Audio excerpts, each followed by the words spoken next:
A+ലേക്കുള്ള വഴി ഇനി തനിയെ തുറക്കാം. Subscribe to the ENCLAPS channel. Ring the bell button and open success. It's that easy.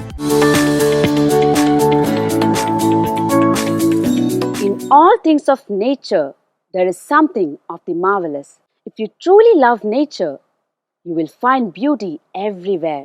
Look deep into nature and then you will understand things better. Do you know how cool and pleasing it is to be here? I'm short of words. The feeling is truly overwhelming. Why don't you join me and experience it for yourself? You need not go far.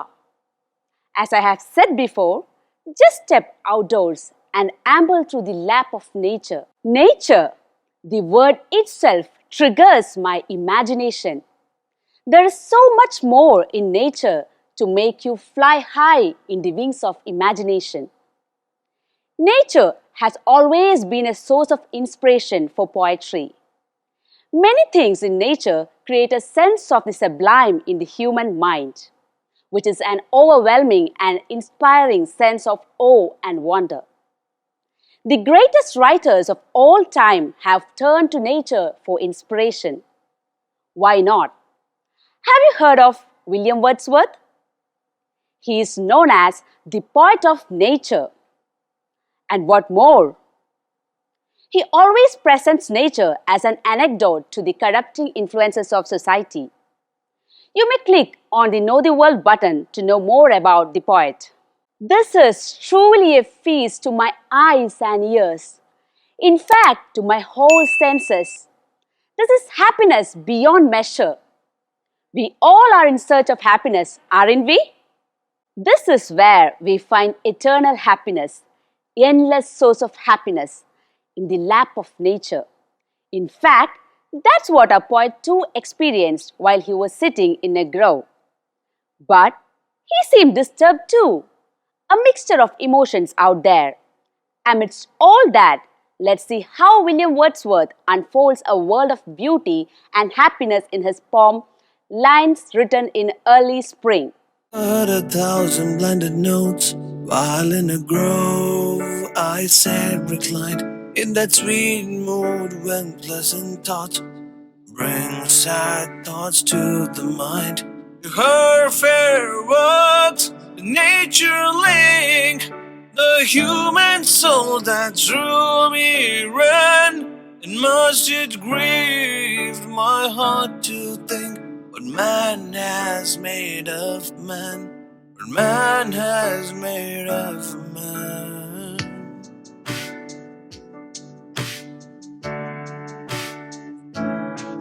Through primrose troughs in that green bower, the periwinkle trailed its reds, and this my fate, that every flower enjoys the air it breathes.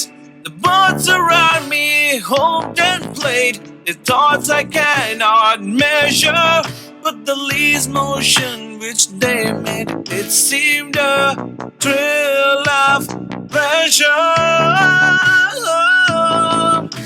The budding twigs spread out their fan to catch the breezy air, and I must think, do all I can, that there was pleasure there. If this belief from heaven be sent, if such be nature's holy plan, have I none reason to lament what man is made of man? The poet says that he heard 1,000 blended notes. Isn't that incredible? Yes, but here the poet is trying to convey the happiness he experienced beyond measure when he heard the sounds of nature. That was hyperbolic. He was sitting in a grove and was calm and composed, lost in thoughts. Suddenly, he was caught by a turmoil of emotions. He says, pleasant thoughts inspired by nature triggered sad thoughts in his mind. But why?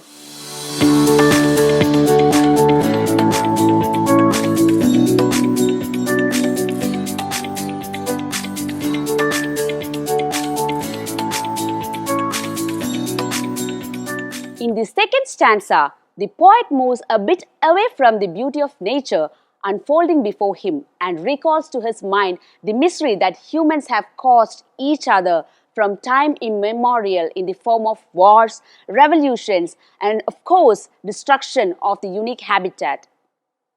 The poet also adds that it is man's innate nature to be close to nature.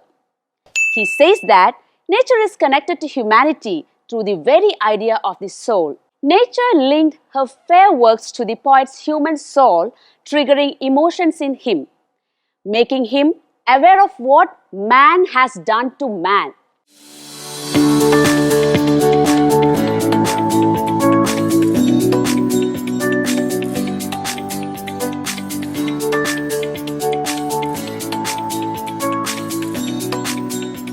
Did you see those bunch of primrose flowers? It's so captivating. And the periwinkle plant with its blue flowers forming natural reds? It's awesome. The poet believes that every flower in nature enjoys the air it breathes, which means they bloom in happiness and stay happy always, bringing happiness to the eyes who see them. They look beautiful because there is happiness and satisfaction in them.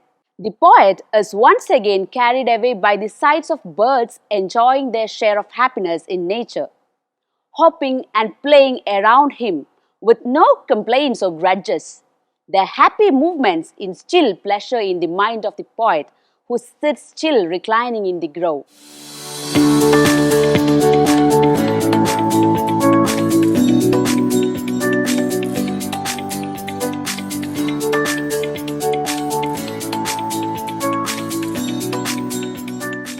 How would it be to stand like this on the top of a cliff? Have you tried it? You get caught in the breezy air, and if you close your eyes as well, then you go flying in your imagination to the land of your dreams. By the way, have you seen the branches of trees swaying in the wind? The rustling sound of leaves? That is celebration too. The trees celebrating in nature, catching the breezy air. In short, the poet notices the fact that there is pleasure everywhere in nature. Not a moment or instance of agony. But once again, as in the beginning, this pleasant thought triggers a thought of lament in his mind.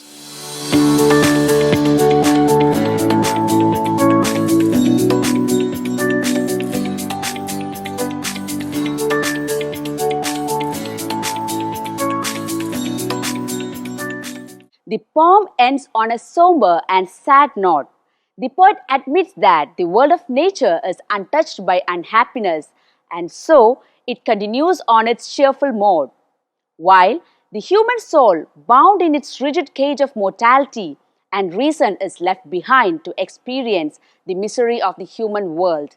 The misery created by him going against nature's holy plan, misery levied out to his fellow beings by his own deeds. The poet truly has reason to lament on what man has made of man. Is there a solution to this? That's for us to think about and implement. Good luck. And that marks the end of the poem as well. 3 ലക്ഷത്തിലേറെ വരുന്ന ചോദ്യോത്തരങ്ങൾ ഏറ്റവും കുറഞ്ഞ ചിലവിൽ സ്വന്തമാക്കുവാൻ ഉടൻ തന്നെ download ചെയ്യൂ ENCLAPS The Learning App.